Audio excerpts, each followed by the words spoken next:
အားလုံးပဲမင်္ဂလာရှိသောနေ့လေးဖြစ်ပါသည်ဗျာကျွန်တော်တို့ရဲ့မြန်မာ Ghost Horror Channel ကနေပြီးတော့မှပြန်လည်ကြိုးဆိုနှုတ်ခွန်းဆက်သလိုက်ပါတယ်ကျွန်တော်တို့ရဲ့ channel ဆိုလို့ရှိရင်တော့ပရလောကဝိညာဉ်ဇာတ်လမ်းတွေကိုထုတ်လုပ်တင်ဆက်ပေးနေတဲ့ channel တစ်ခုလေးဖြစ်ပါတယ်ဒီတစ်ခေါက်မှာတော့စာရေးဆရာတာရီရေးသားထားတဲ့လက်ပြက်ကြီးဆိုတဲ့6ပွဲရတဲ့ဇာတ်လမ်းကိုထုတ်လုပ်တင်ဆက်ပေးတော့မှာဖြစ်ပါတယ်ကျွန်တော်တို့ရဲ့စီစဉ်လေးကိုမစတင်သေးခင်မှာကျွန်တော်တို့ရဲ့မြန်မာ Ghost Horror Channel လေးကိုလည်း Subscribe လေးနဲ့တာပြီးခဲ့ပါဦးမြတ်နောက်ထပ်များမှဆိုလို့ရှိရင်လည်း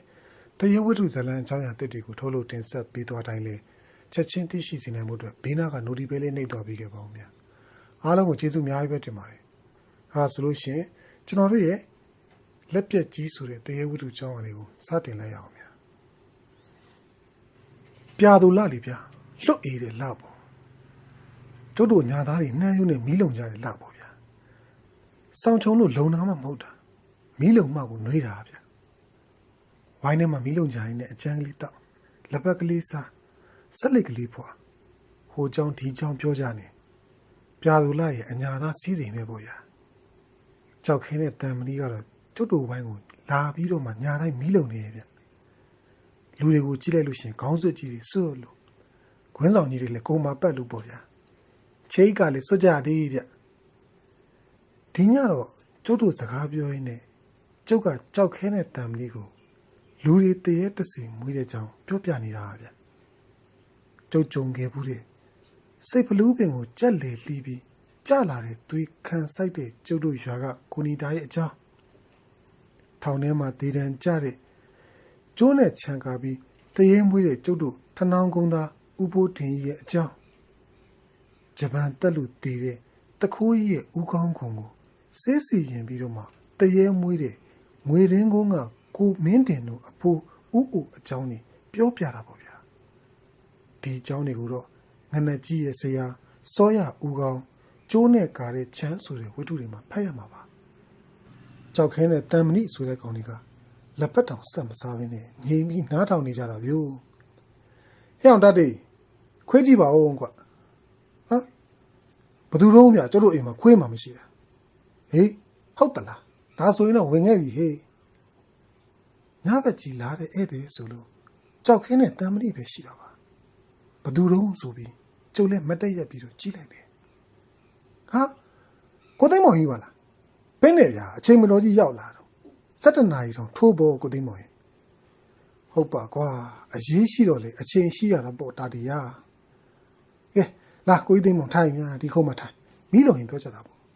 ဒီပြာသူလားအတော်အေးသားဗျာနော်အေးတယ်ကွာတာတီယာအဘတို့အကြီးတို့နေကောင်းကြရဲ့လားကောင်းတယ်ကိုသိမ်းမောင်စောစောကပဲအိမ်မော်တက်သွားကြတာကျုပ်လဲနဂါးစီးဖို့လိတ်ကလေးမင်းကြီးပေးပြီးတော့မှကမ်းပေးလိုက်တယ်ကျုပ်တို့အရက်ကတော့နဂါးပဲအတော့များတာဗျစီးဖို့လိတ်ကလေးတစ်ဖွာနှစ်ဖွာဖွာလိုက်ပြီးတော့မှကိုသိမ်းမောင်ကြီးကစကားကိုစပြောဖို့ပြင်လာဗျကိုသိမ်းမောင်ကကျုပ်တဲ့10နှစ်တော့ကြီးမယ်အရက်ကပုပြက်ပြက်ဗလာကောင်းကောင်းနေဗျအိမ်တော်လည်းမဖြစ်ဘူးမိဘတွေကိုလှုပ်ချွေနေတယ်လူပြိုကြီးပေါ့ဗျာတဘောမနှောကလည်းလှုပ်ကောင်းတာဗျငွေရင်းကုန်းသားတွေကကိုသိမ်းမောင်ဆိုလို့ရှိရင်လှုပ်ခင်ကြတာဗျို့ပြောပါဦးကိုသိမ်းမောင်ညဘက်ကြီးပေါက်ချလာတဲ့ကိစ္စကျုပ်ကပဲစကားစပေးလိုက်ရတော့ဗျို့အေးငါတို့ရွာမှာတော့ဗျောင်းဆန်နေပြီတားဒီဗျာငွေရင်းကုန်းမှာဗျောင်းဆန်နေပြီဟုတ်လားဘာတွေဖြစ်ကုန်လို့တော့များတရေကွာတာတရတရေအိမ်ခေါင်မိုးတွေပေါ်အုံငနဲ့ခုံချခေါင်မိုးတွေပေါ်ရှောက်ပြီးအိမ်တွေထဲဝင်ပစ္စည်းတွေတွန်းချနေကွာဘလို့တရေတော့များလူကို6တာလက်နာလည်းမဟုတ်ဖ ೇನೆ 6နေတာတော့မဟုတ်ဘူးကွာဒါနဲ့နေပေါင်းဘယ်အိမ်တွေကိုခုံချဒီညနဲ့ဆိုလို့ရှိရင်3ညရှိပြီကွာရွာထဲကအိမ်တွေစိတ်တော့မယ်အိမ်တိုင်းလိုလိုကိုရောက်လာပြီးတော့မှအိမ်နေတဲ့ဝင်မှွေတော့တာပဲကွာငါတို့ငွေရင်းကုန်းသားကြီးလည်းလန့်ဖြန့်ပြီးတော့မှရွာကနေထွက်ပြေးရတော့မလို့ကိုဖြစ်နေပြီဟေးကိုကြီးသိမ်းမောင်ကစကားကိုခဏရက်ပြီးတော့မှဆက်လိုက်ဖွာတယ်ဗျပြီးကြတော့မှငါတို့အားလုံးတိုင်ပင်ထားတာကွာဒီညဆက်ဖြစ်ရင်တော့မင်းကိုလာခေါ်မယ်ဆိုပြီးစောင့်ကြည့်နေကြတာ9 နာရီလဲထိုးရောရွာနောက်ပိုင်းမှာစဖြစ်တော့တာပဲကွာဒါနဲ့လဲကောက်ပြီးမောင်းချလာတာကွာဒါနဲ့ကိုကြီးသိမ်းမောင်တယောက်ထဲလာလားမဟုတ်ဘူးငါတို့2ယောက်ပါတယ်ဘာရေးစမတို့ဝိုင်းမှာလဲဖြုတ်ပြီးဒီကောင်တစ်ကောင်နေခဲ့တယ်လေငါကသာမင်းအိတ်တော်မှာဆိုလို့ကတ်တုတ်တုတ်လာခဲ့ရတာကျုပ်လည်းစဉ်းစားတယ် ဒါဘာဖြစ်တာလဲပေါ့ဒါနဲ့အဲ့ဒီကိစ္စမဖြစ်ခင်ကိုလေးသိမ့်ပေါင်တို့ရွာမှာထူးထူးခြားခြားဘာတွေဖြစ်သေးတော့မြဘာမှတော့မဖြစ်ပါဘူးကွာဒါပေမဲ့ဘိုးဆန်ရင်ဆိုတဲ့အဖိုးကြီးတယောက်စုံသွားတာတော့ရှိတယ်ကွာဒါပေမဲ့စုံသွားတဲ့ဘိုးဆန်ရင်ကဘာတွေထူးထူးခြားခြားရှိတော့မြဘာမှတော့ထူးခြားတာမရှိပါဘူးကွာ2 လ 3 လလောက်အဲ့ရတဲ့မှာနာရာကြီးဖြစ်ပြီးစုံသွားတာပဲလူကြီးနာပေါ်တာတွေကအသက်က80လေဘိုးဆန်ရင်ကတော့တရေဖြစ်သွားတော့တရွာလုံးအုံးဆန်အောင်တော့6မှမိုးလောက်ဘူးကွာကျုပ်လည်းခေါင်းကြီးလိုက်တယ်ဒါနဲ့အဲ့ဒီဘိုးဆန်ရင်ကငငယ်တုန်းကအထက်လန်းဆရာတွေဘာတွေလုပ်ဘူးလားဗျအထက်လန်းမဟုတ်လေအောက်လန်းတွေဘာတွေပေါ့ဗျာမလုပ်ဘူးအောင်ကွာဒါမဲ့ဘိုးဆန်ရင်ငငယ်တုန်းကတော့လက်ဝတ်တွေဘာတွေထိုးဘူးတယ်လို့ပြောကြတယ်ပြီးတော့ဘိုးဆန်ရင်ကလက်ပြန်ရိုးတစ်ချောင်းနဲ့လို့လည်းပြောတယ်လက်သီးအားပြင်းတယ်ဆိုပဲဒါကလည်းငငယ်တုန်းကထိုးလာဖြစ်မှာပါနောက်တော့လေဘိုးဆန်ရင်ကယာပဲလုံနေတာတွေ့တယ်ကွာကျုံလေဘာမှမတွေးရတော့ဘူးဗျမနှက်ဖြန်တော့မင်းကိုတဘာတည်းခေါ်ခဲ့ဖို့ရွာကလူတွေကတိတိကျကျမှားလိုက်တယ်ဒါတွေကငါတို့ရွာသားတွေကလည်းမင်းကိုအတော်လေးအားကိုးကြတာလေကွာကျုံလိုက်ခဲ့မှာပါကိုကြီးသိမောင်ရဒါပေမဲ့အဘတို့အမေတို့အိတ်သွားကြပြီဆိုတော့မနှက်မှာအကျိုးချောင်းပြောရမှာဗျဒီတော့ဗျမနှက်9 နာရီလောက်ထွက်ကြတာပေါ့မင်းနဲ့တော့တာဒီကလည်းငါတာဝန်ကမင်းကိုပါအောင်ခေါ်ဖို့ပါဆိုနေမှာကွာမင်းကြိုက်တဲ့အချိန်တော့မင်းလိုက်လာရင်ပြီးတာပဲဟုတ်ပြီဒါဆိုမနှက်9 နာရီတော့မယ်ဗျအေးဒါဆိုရင်ဒီကပဲစောင့်နေငါလဲကိုဒီဝိုင်းဒီမောင်းလာပြီးတော့မှမင်းကိုလာခေါ်မယ်ကဲငါတော့မယ်ဒါဒီဘာတွေးဆံများတော့ငါ့ကိုစောင့်နေကြမှာကွာကိုကြီးသိမ်းမောင်လဲပြောဆူဆူနဲ့ဝိုင်းဝိုင်းကိုထွက်သွားရောဗျကြောက်ခင်းနဲ့တမ်မနီကကျုံနဲ့ဆက်ပြီးစကားပြောနေသေးတယ်နောက်တဲ့နိုင်ဝက်လောက်ကြာမှဒီကောင်နှစ်ကောင်လေးပြန်သွားတယ်ဗျမနလင်းရောအဖားနဲ့အမေကိုအကျိုးချောင်းပြောပြီးတော့မှကိုကြီးသိမ်းမောင်လဲနဲ့ငွေရင်းကုန်းကိုလိုက်ခဲ့တယ်မိလောင်ကုန်းကနေတောင်ကိုချိုးလဲလန်းတိုင်းလိုက်ချသွားလို့ရှိရင်ငွေရင်းကုန်းကိုလဲနေတနာကြီးပဲသွားတာဗျငွေရင်းကုန်းမှာကကျုပ်တငယ်ချင်းတွေအများကြီးပဲဗျအားလုံးကလူခင်းနေကြီးပဲကျုပ်လိုက်လာတော့တော်တော်ကိုဝမ်းသာကြတာဗျတာတီးအောင်မတွေ့အောင်တော့ကြာတော့ပေါ့ကွာရောင်တာတီးမင်းပူချောလာပါလားကွာမဖဲဝါကတာတီးကိုပီယာကြီးပေးထားလာမှမသိတာကွာလဲဘော်ကတော့မစင်ရသေးပါဘူးဗျငွေရင်းကုန်းသားတွေကျုပ်ကိုဝိုင်းစားကြပါလေရောဗျလူခင်းနေလေချင်းညိုတို့ဝင်းမြင့်တို့အောင်ဖလားတို့ဆိုတဲ့ကောင်းနေလေဗျာဟုတ်တော့ဟုတ်သားဗျဒီကောင်လေးနဲ့ကျုံနဲ့မတွေ့တာအတော်ကိုကြာပေါ့ဟဲ့အောင်ချင်းညိုကိုကြီးသိမ်းအောင်ပြောပါဦးကွာမင်းတို့ရွာမှာညဘက်တကောင်စင်းလိုက်စင်နေလို့ဆိုကျုံလဲဘော်ကစင်းရင်ချင်းညိုကိုစားလိုက်တာဗျဒါရီယာတကောင်စင်းစစ်ချက်ကတော့ကွာငါတို့မှညဘက်ကောင်းကောင်းမအိပ်ရတာ2 ည 3 ညလောက်ကိုရှိနေပြီကွာကိုကြီးသိမ်းမောင်တို့အိမ်ကနေကျုပ်ကိုလာစောင့်နေကြတာဗျငွေရင်းကုန်းကကာလာသားတွေ6 ယောက် 9 ယောက်လောက်ရှိတယ်ဗျကျုပ်ကိုလာခေါ်တဲ့ကိုကြီးသိမ်းမောင်ရဲ့တူညောက်ကတော့လှဲဖြုတ်ပြီးတော့မှနွားတွေဆွဲသွားကြတယ်လာရင်တာတီအိမ်မတက်အောင်ကိုကြီးသိမ်းမောင်တို့အိမ်က2 ဆောင်ပြန်ကြီးဗျခေါင်းတစ်ခုနဲ့လေလွတ်ကျဲတာပေါ့ဗျာဒီအိမ်မျိုးကကျုပ်တို့အညာမှာလူချမ်းသာတွေပဲစောင့်နိုင်ကြတာဗျခြေတန်းရှိအိမ်ကြီးရဲ့အောက်ထပ်တစ်ချမ်းကိုတစ်ထပ်လုပ်ပြီးတော့မှကျန်တဲ့တစ်ချမ်းကတော့ဒီအတိုင်းလွတ်ထားတာဗျအဲ့ဒီနေရာမှာကျုပ်တို့အညာတလေးပေါ့ဗျာတန်လျာနှလုံးဇပွဲတစ်လုံးတစ်သားကလတ်ထိုင်ကုန်လေး3 လေးလုံးချထားတော့ဗျာတစ်သားလီကားကြီးကနေကျုပ်တို့ကအိမ်ပေါ်တက်ကိုတက်ခဲ့ကြတာပေါ့ငွေရင်းကုန်းကကာလာသားတွေလေတက်လိုက်လာကြတယ်အိမ်ကြီးပေါ်ကလေကျယ်ပါဗျာလာဟဲ့တာဒီမင်းလည်းငွေရင်းကုန်းဘက်ကိုမရောက်တာကြာပေါ့ကိုကြီးသိမ်းမောင်ရပါဦးငွေတိုးဗျဘာငွေတိုးကြီးကကျုပ်ကိုလှုပ်ခင်တာဗျဟုတ်ပါရဲ့ကျုပ်လည်းအဖားနဲ့ຢာတဲ့ဆင်းနေရလို့ပါဗျာအေးပေါ့တာဒီကမင်းလည်းတူးတဲ့သားလေကွာမင်းမလို့ဘယ်သူလုပ်မလို့ဒါနဲ့ကိုကြီးညံတို့အမငွေစိန်တို့နေကောင်းကြရလားကောင်းပါလေဗျအေးအဖသတင်းမေးတယ်လို့ပြောလိုက်ပါဦးကွာဟုတ်ကဲ့ပါဗျကျုပ်တေချာပြောလိုက်ပါမယ်အေးထိုင်ပြီးအကျန်းလေးပါလေးတော့ဆက်လေးတော့ကွာဒါနဲ့အကြီးကြော်ရောမမြင်ပါလားဗျတာဒီမင်းကြီးအနောက်ပိုင်းသွားလို့ဟေးအဲ့ဒီမှာငတဲတို့ဝက်ပေါ်တယ်ကြားလို့ဝက်သားလေးပါလေးစုံမသွားတယ်ကွာမင်းကြီးကမင်းလာမယ်ဆိုတာသိလို့လေငါတို့တာဒီမလာတာကြားပြီးရောက်တဲ့ခိုက်မှာဝက်သားဟင်းကောင်းကောင်းနဲ့ချက်ကျွေးရအောင်မဲပြောပြီးတော့မှထွက်သွားတာဟေးမင်းကြီးတော့လာကန်နေပါပြီကွာကျုံနဲ့ငွေရင်းကုန်းသားတွေအကျန်းဝိုင်းမှာဝိုင်းထိုင်ပြီးကြတော့ညကကိစ္စတွေကျုပ်ကိုပြောပြကြတာပေါ့ဗျာညတော့ရွာအရှိပိုင်းကစဖြစ်တာကွာတာတီယာအရှိပိုင်းကဘိုးရွှေဘွားတို့ဝိုင်းတွေကမကြီးပင်ကြီးပေါ်ကနေအိမ်ခေါင်မှုကိုခုံချတာကွာအုံးဆိုတဲ့အတန်ကြီးမှာကွာအကျယ်ကြီးပဲ အတန်းခုံချပြီးတော့ဘာဆက်ဖြစ်တော့ဒီလိုလေကွာပရမနှစ်ညစက်တိုက်ဖြစ်တာတော့ငါတို့ရွာကာလာသားတွေကင်းတွဲပြီးတော့မှညကကင်းဆောင်ကြတာကွာကင်းတဲ့တွဲကိုနှစ်ယောက်တွဲပြီးတော့မှတယောက်ကလောက်လေးကွာနဲ့လောက်စလုံးအိတ်ကိုလွဲလို့နောက်တစ်ယောက်ကရေတန်းမုံနဲ့တိုးတစ်ချောင်းကိုကိုင်းပေါ့ကွာညရွာရှိပိုင်းကကင်းကြတာတာတင်းနဲ့ငမောင်းကွာဖိုးချေဘွားတော့ခေါင်မိုးပေါ်ကိုအုံငနဲ့ခုံချလိုက်တဲ့အတန်ကြာနေဒီကောင်တကောင်ပြေးလာပြီးတော့မှကွာတယောက်ကလေးကွာနဲ့ရမ်းပြတာပေါ့တယောက်ကတန်မုံကိုဒုံနဲ့မြည်အောင်ဇက်တိုက်တီးတာဟေးဒီတော့အကောင်ကဖိုးချေဘွားတို့ခေါင်မိုးပေါ်မှာဝုန်းကနေမြည်အောင်ကိုပြေးတော့တာကွာဖိုးချေဘွားတို့အိမ်ကနေအကြီးမဲ့များတို့အိမ်ခေါင်မိုးကိုအုံငနဲ့ဆက်ပြီးကူးပြေးပြန်ရောကွာနောက်တော့ကိုဘခင်တို့ခေါင်မိုးဆက်ကူးပြီးပြေးပြန်တယ်တာမောင်တို့လည်းတန်မုံတွေဇက်တိုက်တီးလေးကွာနဲ့လိုက်ပြတာဟေးအရှိပိုင်းကဝုန်းတိုင်းအတန်ကြတော့ကျန်တဲ့ကင်းသမားတွေကလည်းတန်မုံနေတီးအိမ်တွေကလည်းတန်မုံနေတီးနေတရွာလုံးညံသွားပေါ့ကွာအဲ့ဒါလည်းပြီးရောကိုသိမ်းမောင်လည်းလဲကောက်ပြီးမင်းစီတန်းမောင်းတော့တာပေါ့ဒါတီးဟာညကအဲ့တခါပဲလားထပ်ဖြစ်သေးလားငါဖြစ်ပါပြီလားကွာမိုးလင်းကနီးထိလေးကထပ်ဖြစ်တယ်ဟေးအနောက်ပိုင်းမှာဖြစ်လိုက်တောင်ပိုင်းမှာဖြစ်လိုက်အလယ်ပိုင်းမှာဖြစ်လိုက်နေကွာငါတို့တရွာလုံးလည်းညမိတ်ရတာ3ညလောက်ရှိပြီကျုပ်ကိုပြောပြနေတာကိုကြီးသိမ်းမောင်ရဲ့တငယ်ချင်းမြကိုကြီးကျော်စိန်ပြောပြတာကိုကြီးကျော်စိန်ကိုငွေရင်းကုန်းသားတွေကကျော်စိန်လို့ခေါ်တဲ့သူတယောက်မှမရှိဘူးဗျဒူးရှည်လို့ပဲခေါ်ကြတာလူငယ်တွေကလည်းသူ့ကိုကြီးဒူးရှည်ကိုဒူးရှည်လို့ပဲခေါ်ကြတာလေလူကခြေဝဲတဲ့အရှိကြီးနဲ့ဗျကျုပ်လည်းဒီလိုပဲခေါ်တာပဲကိုဒူးရှည်ကဒီရွာကလာသားကောင်းလေကျုပ်တို့အညာတလေးကတော့မြောက်ကောင်းခေါ်တာပေါ့ရွာမြောက်ပိုင်းကကလာသားကောင်းမလို့မြောက်ကောင်းလို့ခေါ်တာပေါ့ဗျဒိုင်းမဲ့ကြာလာတော့အကျင့်ပါသွားကြတာဗျမျက်စိအကျင့်ဝင်းချင့်ဆိုပေမဲ့ဗဇက်ကလည်းအကျင့်ပါလာလေဗျဘာဖြစ်လို့လုံးဆိုတော့တောင်ပိုင်းကကလာသားကောင်းဖြစ်လာရင်ဗဇက်ကအကျင့်ပါနေတော့မြောက်ကောင်းလို့ပဲခေါ်ကြတာပါဘယ်သူမှတောင်ကောင်းလို့မခေါ်ကြဘူးဗျငွေရင်းကုန်းမှာတော့မြောက်ကောင်းဒူးရှည်ဆိုရင်မသိတဲ့လူရှိမလားဗျပြီးတော့ကိုဒူးရှည်ကဩဇာလည်းညောင်းနေရဲ့ဗျလူချစ်လူခင်ကလည်းအတော်လေးကိုလှုပ်ပေါ်တယ်သူပေါ့ဗျာနေပေါင်းကိုဒူးရှည်ရဲ့ကိုကြီးသိမ်းမောင်ပြောတော့အိမ်နေတဲ့လည်းဝင်နေဆိုဟုတ်ပါတာဒီယာအိမ်နဲ့ဝင်ရုံနဲ့မကောက်ဟေးဟိုဝါလန်ဒီယာလန်ဟိုဝါတွန်းလေဒီယာတွန်းလေနဲ့ဝုန်းတိုင်းကိုကျဲရောကွာဘလို့တည်းရတော့များကျုပ်ပြင်ထားမျိုးတစ်ခါမှမကြုံဘူးပါဘူးဗျာရှာဖွေရေးတွေဘာတွေတေးပြီးတည်းရဖြစ်လာလားမှမသိတာကိုကြီးတာဒီယာ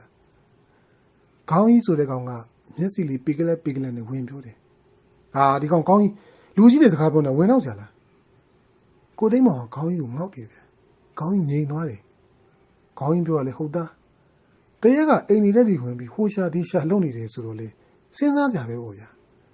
ဒါနဲ့ကိုရုရှိတို့ရွာထဲမှာပိတ်တွေဘာတွေရွတ်ကြည့်သေးလားဗျဟာဒါတည်းဟာနှစ်ညစတိုက်ဖြစ်ပြီးကြတဲ့ကနောက်တစ်နေ့ကျောင်းသုံးကျောင်းကတန်ကားတွေအကုန်ပေါင်းပြီးတော့မှရွာတဲ့တလန်းဝင်တလန်းထွက်နေတလန်းမှမကြံဘူးပိတ်တွေရွတ်တာကွာမင်းတို့သိမ်းမောင်မပြောဘူးလားအေးအဲ့ဒါငါပြောဖို့မေ့နေလို့ဒုရှိရငါသိမ်းမောင်ကမင်းဒါတွေမေ့လို့မရဘူးလေကွာတာတိကိုအကုန်ပြောပြရမယ်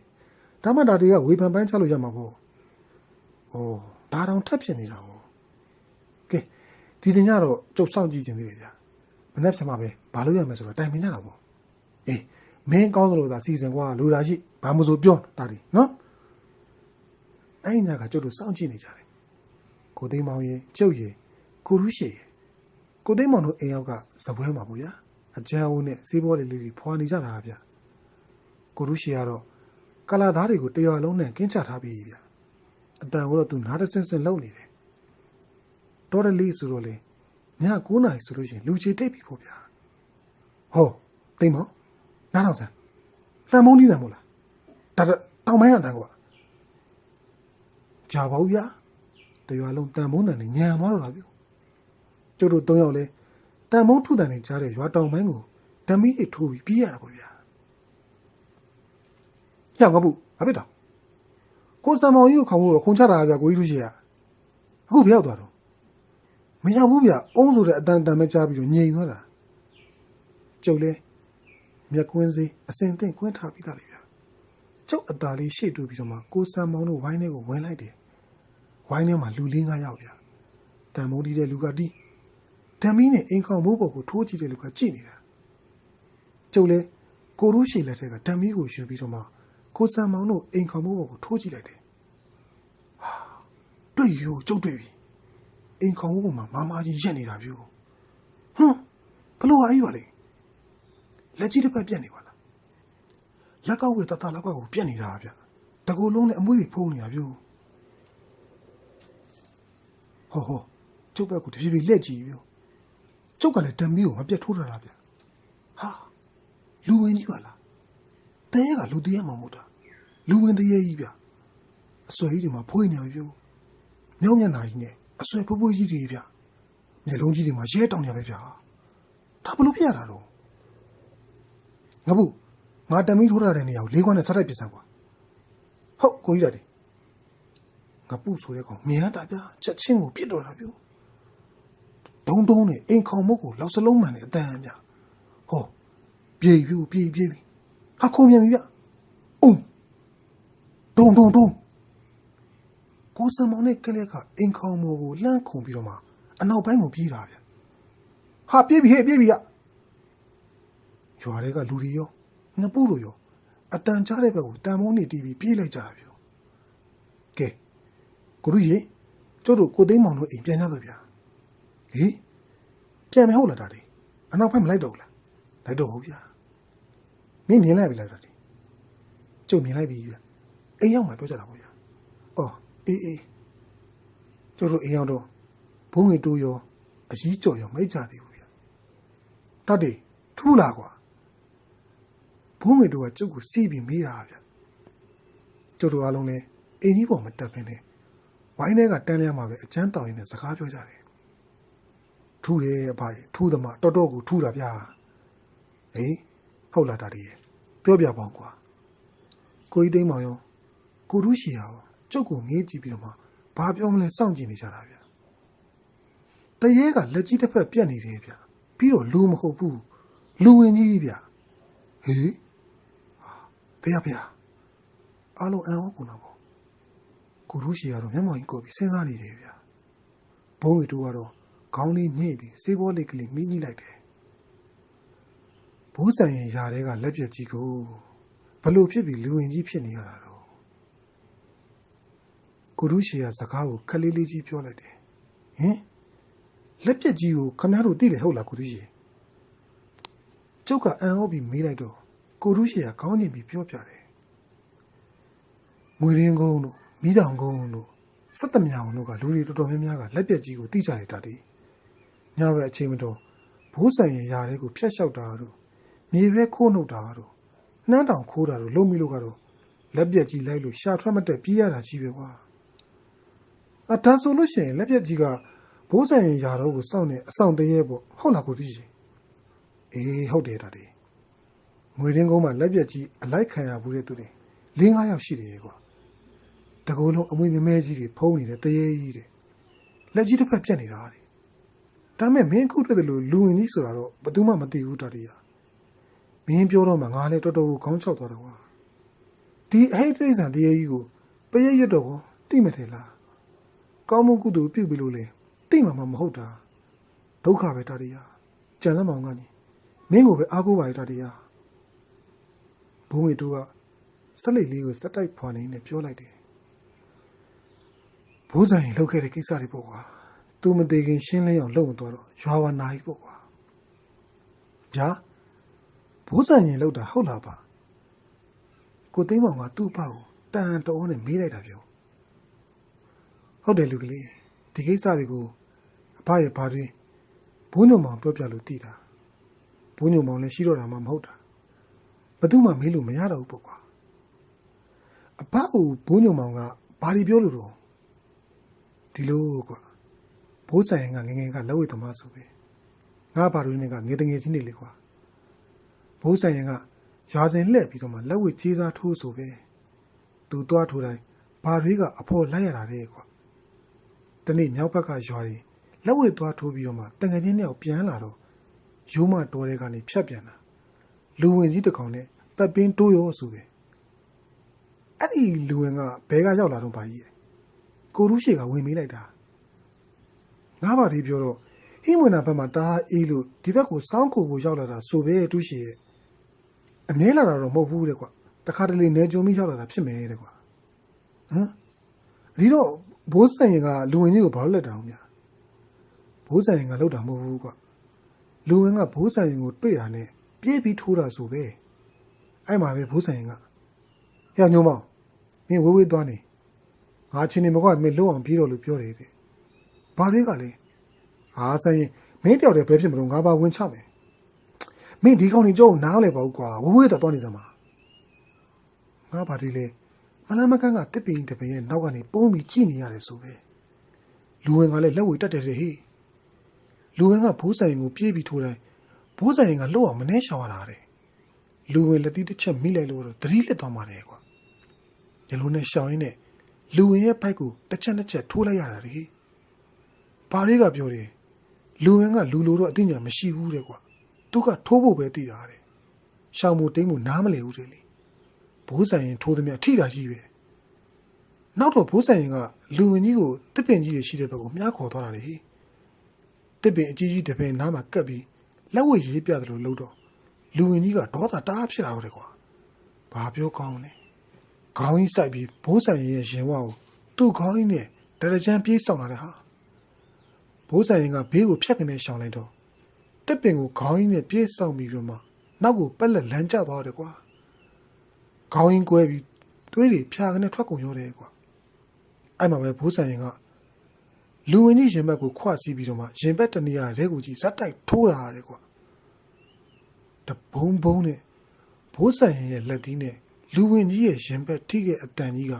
တောထဲမှာကိုဟိမ့်ထွက်နေရတယ်ကွာပထမတော့လူဝင်ကြီးကဘိုးဆိုင်ကိုခံထိုးပါသေးတယ်နောက်တော့နှလုံးကွဲသွားတယ်ထင်ပါရဲ့ကွာလူဝင်ကြီးလည်းငြိမ်သွားရောတယ်အဲ့မှာပဲဘိုးဆိုင်ရင်ကဘာရွေးစီကနေဓမြောင်တောင်းပြီးတော့မှလူဝင်ရဲ့ရင်ကိုခွဲပြီးတော့မှတဲကြီးကိုထုတ်ယူတယ်ပြီးတော့ဘာရွေးပခုံးမှာလွယ်လာတဲ့တရှိကိုတောင်းပြီးတော့မှ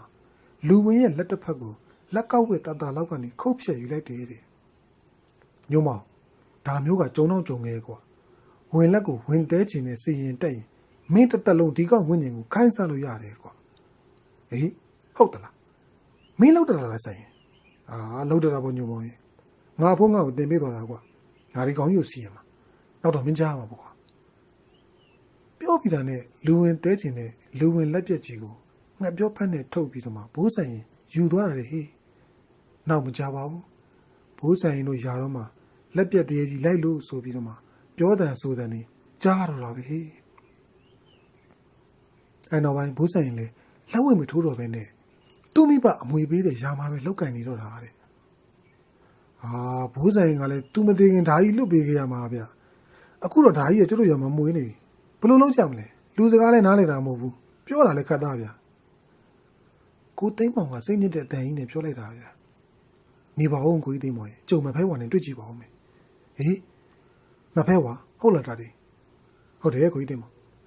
မနေ့ပြန်ညမိုးမချုပ်ခင်ကြက်တကောင်နဲ့စံတပြီချက်ပြီးတော့မှသမင်းတုံးတစ်ထောင်အစင်တင်လှုပ်ပေးကြဗျပြီးတော့နတ်ဝင်တဲ့တယောက်ရှာပေးဗျရှိတယ်မိလောင်ကောင်ကဒေါ်တုတ်ခေါ်ပေးမယ်လေကွာဒေါ်တုတ်ကမင်းထားတီးပြီးသားမလားကွာဒေါ်တုတ်ဆိုရင်တော့ပို့ပြီးအဆင်ပြေတာပေါ့ဗျာဒေါ်တုတ်ကမဖဲဝါပြိနေကြလေနောက်တနေ့ည9 နာရီလောက်မှာကိုထူးရှိရဲ့ကိုသိန်းမောင်ရဲ့ကျုပ်ရဲ့ဒေါ်တုတ်ရဲ့ငွေရင်းကုန်းတင်းချိုင်းကိုထွက်ခဲ့ကြတယ်ဗျကိုသိန်းမောင်ကိုလည်းထမင်းတောင်ထမ်းလို့ဗျကျုပ်တို့ရွာနောက်ကထွက်တဲ့အချိန်ပဲ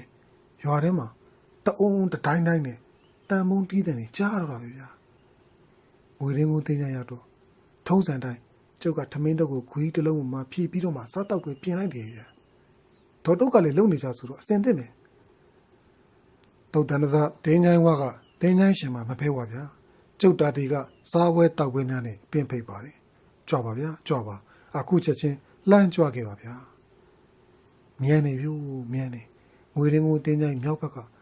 မဖဲဝါရဲ့ခွေးဦးတန်ကိုစပြီးကြားတော့တယ်ဗျဟော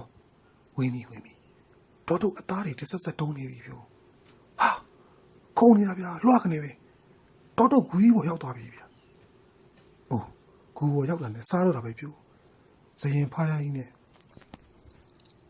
ဇပင်ဖားရကြီးချပြီးတော့မှဒူးကြီးတွေထောင်ပြီးစားလို့တာဗျာကြက်ရိုးတွေများကိုက်လိုက်တာဗျာခွက်ကနေနေတာပဲပြီးတော့အယိုးတွေလည်းထွေးထုတ်တာမတွေ့ရဘူးဗျာအယိုးတွေပါမဖဲဝါဝါစားပြတာပြူဟောကျုပ်ကိုမျက်လုံးကြီးပြူပြီးကြည့်နေပြီဗျတင်းသားရှင်မကြီးမဖဲဝါဟောဒီငွေရင်းကိုရမှာညဘက်ဆိုရင်တရားကြီးတကောင်တောင်းချမ်းနေပါလေဗျ အိမ်ခေါင်မိုးတွေပေါ်မှာရှောက်ပြေးပြီးအိမ်တွေထဲလဲဝင်လို့တယ်ဗျာဒါတည်းအဲ့ဒါလူဝင်စံရင်တက်ပြီးစေးစီရင်ထားတာစံရင်ရာကိုစောင့်နေအကောင်ဒီကောင်ကတိတ်ဆိုတာတခါတလေစံရင်ရာတွေဖြတ်သွားပြီးငါ့ကိုယ်တော်လိုက်ဆွဲတာငါတစ်ခါနှစ်ခါရိုက်ထားလို့နောက်မဆွဲတော့တာဒီကောင်ကစံရင်တင်ထွက်သွားမှာဘာလို့မသွားသေးရလဲဆိုတော့စံရင်စေးစီရင်ထားတဲ့လက်ပြက်ကြီးပြန်မရသေးလို့ခဲ့အဲ့ဒီလက်ပြက်ကြီးကိုလိုက်ရှာနေတာဟာဘိုးစံရင်အိမ်မှာမရှာဘဲနဲ့ဘာလို့ရွာထဲလိုက်ရှာနေအောင်လဲ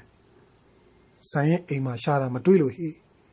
နင်းအဲ့ဒါကိုအခုချက်ချင်းတွားရှာပြီးသူ့ကိုပေးလိုက်ရင်သူရွာထဲကချက်ချင်းထွက်သွားလိမ့်မယ်အဲ့လူဝင်ကြီးကတူလာခဲ့တဲ့ဟိမွေနာကိုပြန်มา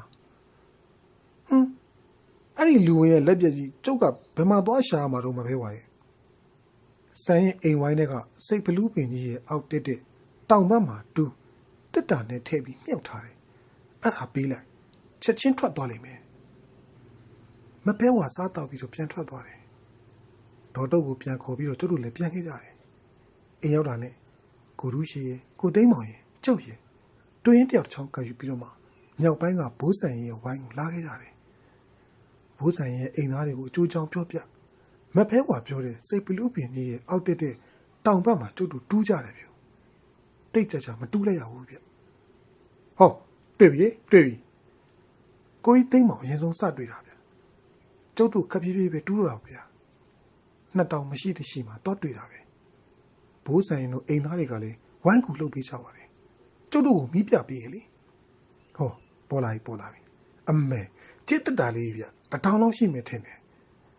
ကျုပ်ကတက်တာတော့ကန့်လန့်ဖွင့်လိုက်ပြီးတော့မှတက်တာအဖုံးကိုဖွင့်လိုက်တယ်ဟုတ်ပါဗျာလူဝင်ကြီးရဲ့လက်ပြက်ကြီးဗျအမွေမဲမဲကြီးတွေနဲ့ပြုအသေးချာကို6အောင်လှုပ်ထားတာလက်ပြက်ကြီးရဲ့ဘေးမှာပလင်းတစ်လုံးနဲ့တွေ့တယ်ဗျဒါကတော့လူဝင်တဲချီထည့်ထားတာထင်တယ်ကျုပ်လဲလူဝင်ကြီးရဲ့လက်ပြက်ကိုယူလိုက်တယ်ကဲကိုရုရှိကျတို့သွားအောင်ကျတို့ဘိုးဆန်ရဲ့ဝိုင်းထဲကထွက်လာပြီးခင်းသမားတွေကိုမေးရတာပေါ့ဘဲဘက်မှာအတန်ကြတော့ဆိုတော့ရွာတောင်ဘက်မှာလေဗျလူဝင်ကြီးကတော့သူ့လက်မရမချင်းညာတိုင်းကိုမှွေမဲ့ပုံပဲဗျကိုကြီးတာဒီလာအကြီးလုံးတွေတို့အိမ်ခေါင်ဖို့အခုပဲခုံချသွားတာဗျခင်းဆောင်နေတဲ့ငပူကရှေ့ရသွားကျတို့ကနောက်ကလိုက်ကြတာပေါ့ဗျာအကြီးလုံးတင်တို့ဝိုင်းထဲရောက်တော့မိထိုးဗျာကိုကြီးကျုပ်ကမိုးကျုပ်တဲ့ကမျက်ကွင်းစီးကွင်းထားတာဗျဟောတွေ့ပြီကိုရုရှိထိုးလိုက်တဲ့ဓာမီမီးအောင်မှာမတ်တက်ကြီးရဲ့ပြီးကျုပ်တို့ကိုကြည့်နေတယ်ဒုံနဲ့တန်ဖုံးတီးတန်နေလေစူးညံ့ရပေါ့ဗျာတရွာလုံးကိုစူးနေတာပဲကျုပ်ကလူဝင်ကြီးရဲ့လက်ပြက်6ကြီးကိုဓာမီအောင်မှာထောင်ပြလိုက်တယ်ဟောလူဝင်ကြီးကတေချာကြည့်နေတယ်ဗျဟောရှောက်လာပြီဟာခုံချလိုက်ပြီဗျမြေကြီးကိုဘုံကနေမြေအောင်အိမ်ခေါင်ပေါ်ကနေခုံချတာဗျကိုရုရှိကအတန်ကြားတဲ့စီကိုတမ်းပြီးထိုးပြထားတယ်လူဝင်ကြီးကကြုတ်ကင်ထားတဲ့လက်ပြက်ကြီးကိုပဲစိုက်ကြည့်နေတယ်ဗျကိုရုရှိမိကိုငြိမ်ပြီးထိုးတာနော်ကျုပ်ကသူ့လက်ပြက်ကြီးကိုမြှောက်ပြီးတော့မှသူ့စီပစ်ပေးမလို့လှုပ်ပြတယ်လူဝင်ကြီးကလည်းကြံနေတဲ့လက်တစ်ဖက်နဲ့ကမ်းမလို့လှုပ်တယ်တစ်ခါနှစ်ခါလှုပ်ပြပြီးတော့ကျုပ်လည်းလက်ပြက်ကြီးကိုသူ့စီပစ်ပေးလိုက်တယ်ဟောဖမ်းနေမိသွားပြီဗျလက်ပြက်ကြီးကိုကန်ပြီးတေးသေးဆာဆာကြည့်တယ်ပြီးတော့ကျုပ်ကိုလှမ်းကြည့်နေတယ်ဟောအနောက်ဘက်ကိုလှည့်ပြေးသွားတယ်ဗျဝိုင်းထဲကနေပြေးထွက်သွားတာဗျခွေးတွေစအူပြီပြောဒီတော့မှပဲခွေးတွေလည်းအူရဲတာဗျစောစောကတော့အတန်တော်မကြဘူးငြိမ်းနေကြတာဒါဆိုရင်တော့လူဝင်ကြီးထွက်သွားတာတေးစားကြီးပေါ့ဗျမဖဲဝါပြောတယ်လို့ဆိုရင်တော့ဒီကောင်ကြီးဟိမွေနာကိုပြန်တော့မှာပေါ့လေကျွန်တော်ဒီကနေ့မှတင်ဆက်ပေးသွားတာတော့စာရေးဆရာတာတီရေးသားထားတဲ့လက်ပြက်ကြီးဆိုတဲ့ပရာလောကအတန်ထွက်ဝိတုဇာလန်းကိုထုတ်လို့တင်ဆက်ပေးခဲ့တာဖြစ်ပါတယ်။နောက်ရက်များမှာဆိုလို့ရှိရင်လည်းယခုတက်ပို့ပြီးတော့မှ6ချားပွဲရာဖြစ်စေမဲ့တရဝိတုဇာလန်းကောင်းများစွာကိုထုတ်လို့တင်ဆက်ပေးသွားအောင်မှာဖြစ်တဲ့အတွက်ကျွန်တော်တို့ရဲ့ channel လေးကိုစောင့်မျှော်ကြည့်ရှုအားပေးကြပါဦးခင်ဗျာ။အားလုံးကိုကျေးဇူးအများကြီးပဲတင်ပါတယ်ဗျာ။ညရောက်ရင်လည်းအိမ်မက်လှလှလေးတွေမှတ်နိုင်ကြပါစေဗျာ။